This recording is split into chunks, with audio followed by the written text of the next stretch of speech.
ये परीक्षित कौन है, इसके बारे में आगे बताया। अब यहां से थोड़ी सी कथा महाभारत की ओर मुड़ती। प्रेम से बोलो ना जय श्री कृष्णा।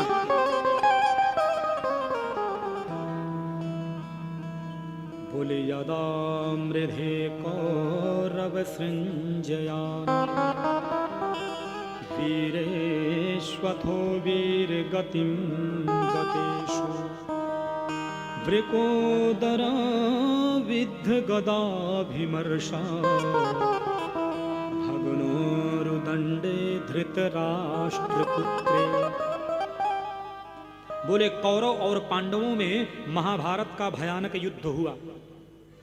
प्रायः कौरवों की समूची सेना मारी जा चुकी है, इकलौता केवल दुर्योधन बचा है, वो भी अंतिम सांसों को गिन रहा है। बड़ा भयानक युद्ध हुआ।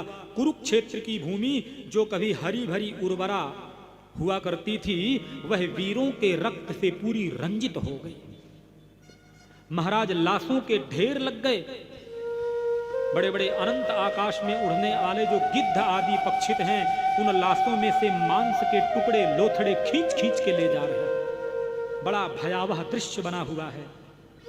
न जानी कितने वीर वीरांगनाओं का सिंदूर चला गया, कितनी माताएं वैधव्य दोष को हो गई, कितने पुत्र बिना पिता का हो गए। ऐसे भयानक युद्ध हुआ। अंतिम श्वासों को दुर्योधन गिन रहा था। उसी समय इसका मित्र आया अश्वत्थामा, और अश्वत्थामा को देखते ही दुर्योधन की आंखों से आंसू बह पड़े। अश्वत्थामा ने पूछा, अरे मित्र, ऐसी हालत तुम्हारी किसने की है मेरे रहते हुए? एक बार मुझे बताओ तो सही। रोता हुआ दुर्योधन कहता है, भगनोरुदंडे धृतराष्ट्र पुत्रे, मैं धृतराष्ट्र का पुत्र हूं। भीमसेन ने गदाओं का प्रहार कर करके मेरी समूची सेना सभी भाइयों को मार दिया, मेरी जंघाओं को भी खंड खंड कर दिया। एक मेरी इच्छा पूरी करोगे मित्र? जाने का समय मेरा नजदीक है। बोले, हम 100 भाई थे, उसमें से मैं एक बचा, 99 मरे, लेकिन जाते जाते कम से कम 5 पांडवों में से एक का ही शीश काट करके मुझे दे देते तो मुझे भी शांति मिलती। अश्वत्थामा ने कहा, बनाओ सेनापति मुझे। बोले, बस ये मुकुट तुझे दिया। और महाराज अश्वत्थामा चल पड़ा। इधर पांडवों की विजय रात्रि थी, भगवान श्री कृष्ण लेकर के गए। बोले, आइए थोड़ा आनंद मनाते हैं। लेकिन जिस शिविर में पांडव ठहरे थे, वहीं पांडवों के 5 पुत्र भी ठहरे थे, द्रौपदी के। पांडव तो विजय रात्रि को मनाने के लिए चले गए, लेकिन उसी शिविर में द्रौपदी के 5 पुत्र सोए रह गए। महाराज अश्वत्थामा ने तनिक विचार ना किया, सोचा ना समझा, और उन अबोध बालकों पर जाकर के कटार चला दिया, 5 के धड़ सिर से अलग कर दिया। 5 के सिर को लिया, जल्दी जाना है दुर्योधन के सामने, अपनी हिम्मत बताना है, मैं इतना बलवान हूं।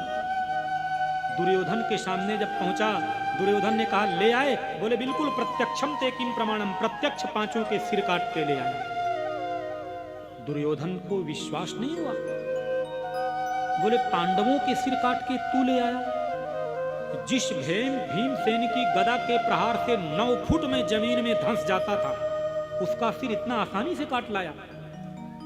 महाराज सूर्य अस्ताचल की ओर था, एक सिर को दुर्योधन ने लिया, धड़ाम से दोनों हाथों को मारा, सिर चकनाचूर हो गया। अरे दुष्ट अश्वत्थामा, ये तूने क्या किया? तूने तो 5 पांडवों के बच्चों को ही मार दिया। बच्चों से मेरी कोई शत्रुता नहीं थी, मेरी शत्रुता तो पांडवों से थी। ये धर्म युद्ध हुआ करता था। इसको कहते हैं महाभारत युद्ध। तुमसे शत्रुता है तो तुम पर ही प्रहार, तुम्हारे बच्चों पर, परिवार पर, स्त्रियों पर नहीं। यह हमें शिक्षा मिलती। बहुत रोया दुर्योधन। आखिर भले ही पांडव के पुत्र ही सही, हमारे वंश में तो कोई बचा नहीं। 5 पांडवों भी अब वृद्ध हो रहे हैं, ये भी दुनिया से जाएंगे। कम से कम पानी देने वाला तो कोई रहता। महाराज महाभारत के सदमे को दुर्योधन झेल गया, लेकिन इस सदमे को न झेला, धड़ाम से जमीन में गिरा और दुर्योधन का प्राणांत हो गया।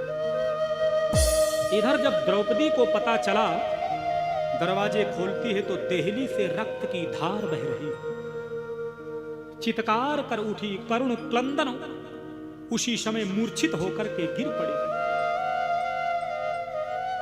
इतने में ही अर्जुन, भीमसेन, नकुल, सहदेव, युधिष्ठिर को पता चला। उसी समय अर्जुन ने प्रतिज्ञा कर ली, मैं छोड़ूंगा नहीं। कल्पना करिए, अबोध बच्चे, सोते हुए उन बच्चों को एक मां के 5 पुत्र, पांचों को मौत के घाट उतार दिया। इससे ज्यादा दुर्दांत कृत्य, दुख का विषय क्या हो सकता है। द्रौपदी बहुत रोई आज।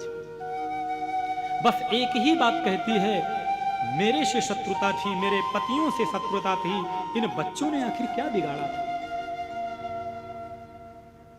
क्योंकि माता शिशूनाम निधनम सुतानां निशम्य घोरा परिताप्यमान तदारुदद बाष्पकलाकुलाक्षी तां सांत्वयन्नाह किरीटमाली। बहुत रोई। अर्जुन ने उसी समय प्रतिज्ञा कर लिया, देवी चिंता मत करो, जिसने भी तुम्हारे पुत्रों को मारा है, मैं उसके रक्त से तुम्हारे केशों को, बालों को धोऊंगा। महाराज दौड़ पड़े अर्जुन श्री कृष्ण को सारथी। अश्वत्थामा ने ब्रह्मास्त्र का प्रयोग किया। श्री कृष्ण ने भी अर्जुन को कहा, जल्दी कर, तू भी ब्रह्मास्त्र छोड़, क्योंकि ब्रह्मास्त्र की जो काट है वो ब्रह्मास्त्र ही हो सकती है। तुरंत अर्जुन ने भी ब्रह्मास्त्र छोड़ा। दोनों ब्रह्मास्त्र आपस में टकराए, बड़ी गर्जना हुई, ब्रह्मास्त्र समाप्त हो गए। लिखा है कि अश्वत्थामा को जो रथ की धुरी है, पशुवत पाशबद्धम, उसको बांध करके ले आए। लाखों नर नारी वहां पर खड़े हैं, सबकी आंखों में आंसू।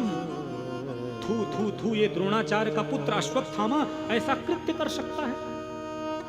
उसी समय अर्जुन ने गर्जना भरी, बोल द्रौपदी, मैं इस तेरे बच्चों के हत्यारे को कौन सा दंड दूं? तू कहे तो टुकड़े टुकड़े करके शेर का भोजन बना दूं, तू कहे तो इसको निचोड़ करके तेरी घुंघरादी अलकावलियों को धो दूं। लेकिन धन्य है द्रौपदी, ये है मेरे भारत की परम देवी। क्या कहती है? उवाच चाशहन्तस्या बंधना नयनम शति मुच्यतां मेषा ब्राह्मणो नितरां। उवाच चाशहन्तस्या बंधना नयनम सति मुच्यतां मेषा ब्राह्मणो नितरां गुरु। छोड़ दीजिए, छोड़ दीजिए, छोड़ दीजिए। द्रौपदी क्या कहती है तू? अभी थोड़ी देर पहले तो दुख से इतनी द्रवित थी, मैं इसको छोड़ दूं? असंभव। देखिए, अब मेरे जो 5 मरे वो लौट कर के आने वाले नहीं, और मैं एक मां के दर्द का अनुभव करती हूं। आज जितनी गहरी वेदना मुझे हो रही है, मैं नहीं चाहती किसी और दूसरी मां को भी ये पीड़ा झेलनी पड़े।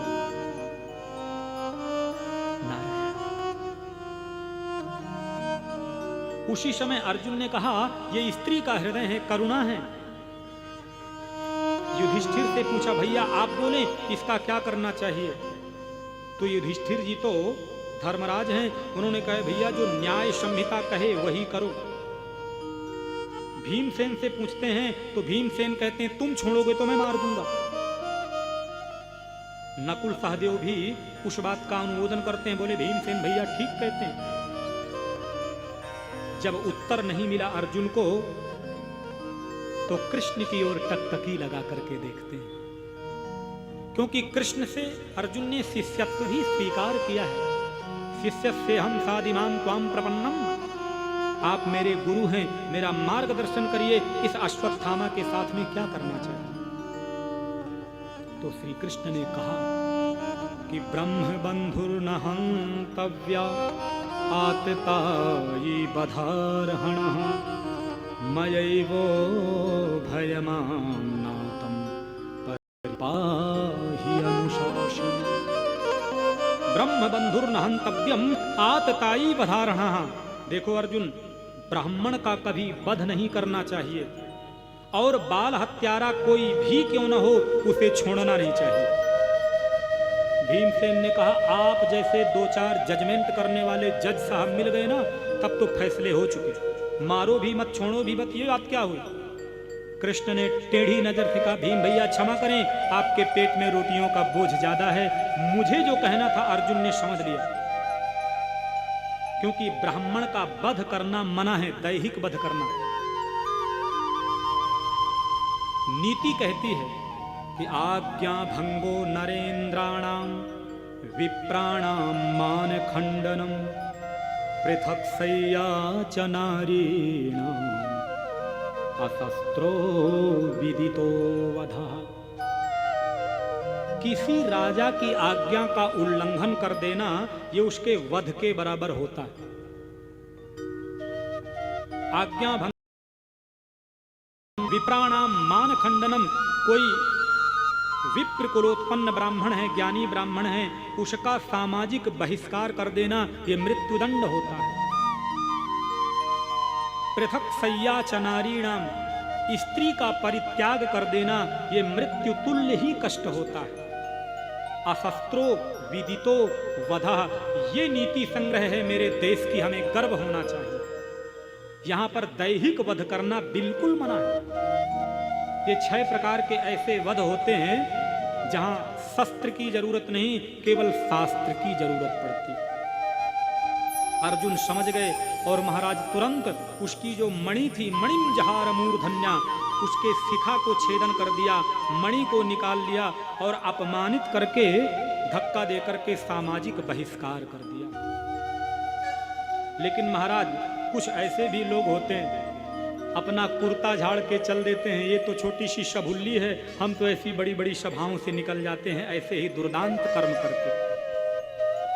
इसने सोचा कि अब तो पांडवों के पुत्रों को मैंने मार ही दिया है, पांडव भी कुछ दिन के मेहमान हैं, सब वृद्ध हो चुके हैं, ये भी मरेंगे।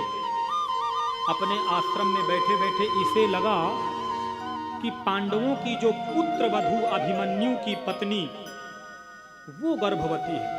अभिमन्यु तो मारे जा चुके हैं चक्रव्यूह में, वो गर्भवती है। महाराज इसने सोचा न समझा, वहीं से बैठे बैठे ब्रह्मास्त्र का प्रयोग कर दिया। उस गर्भवत शिशु की ओर आते हुए जब उत्तरा ने देखा तो महाराज ऊर्ध्वबाहु होके श्री कृष्ण की ओर दौड़ी कि पाहि पाहि महायोगिन देव देव जगतपते नान्यं त्वद्भयं पश्य यत्र मृत्युः परस्परम्। पाहि मां केशव, मेरी रक्षा कर। यहाँ उत्तरा ने भगवान को 2 नाम और दिए हैं, पाहि पाहि महायोगिन, आप महायोगी हैं। देव देव जगतपते, देवताओं के भी आप देवता हैं, इसलिए आप जगतपति हैं। मुझे अपने मरने का दुख नहीं है, शोक नहीं है, लेकिन मेरे गर्भ में पल रहा पांडवों की ये अंतिम निशानी। अगर यह भी मारा गया तो पांडवों का वंश निर्मूल हो जाएगा। उसी समय भगवान ने अंगुष्ठ मात्र का स्वरूप धारण किया और उत्तरा के गर्भ में जाकर के प्रविष्ट हुए और उत्तरा के गर्भ में जाकर के उस नन्हे परीक्षित की रक्षा की। बोलो भक्तवत्सल भगवान की जय हो। इधर भगवान ने कहा कुंती बुआ, अब मेरे जाने का समय आ गया है, आप लोग कुछ मेरे से वरदान मांग लीजिए। कुंती ने कहा क्या मांगू केशव, जब जब मेरे जीवन में दुख आया तब तब तुम मेरे सामने खड़े होते हो, इसलिए अगर कुछ देना ही चाहते हो तो मेरी झोली में केवल दुख डाल दो।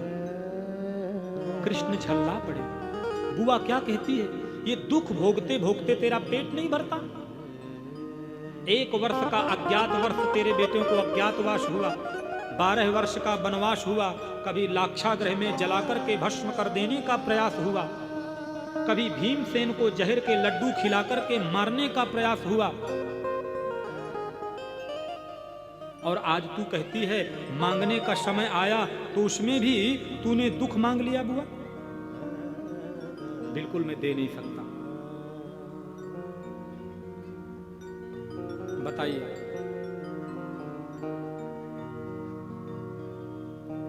महाराज तुरंत उन्होंने कहा कि अगर देना चाहते हो तो मुझे केवल दुख दीजिए, क्योंकि विपदा संतु न तत्र तत्र जगद गुरो भवतो दर्शनम यत्या अपुनर्भव दर्शन। मैं उस दुख को ही सबसे बड़ा सुख समझती हूँ जिसमें तुम्हारी याद आती रहे, क्योंकि सुख के माथे सिल पर ही जो हरि हृदय से जाए, बलिहारी वा दुख की जो पल पल नाम जपा। सुख भी मुझे इस सुख के माथे सिल पर ही जो हरि हृदय से जाए, बलिहारी वा दुख की जो पल पल नाम जपा।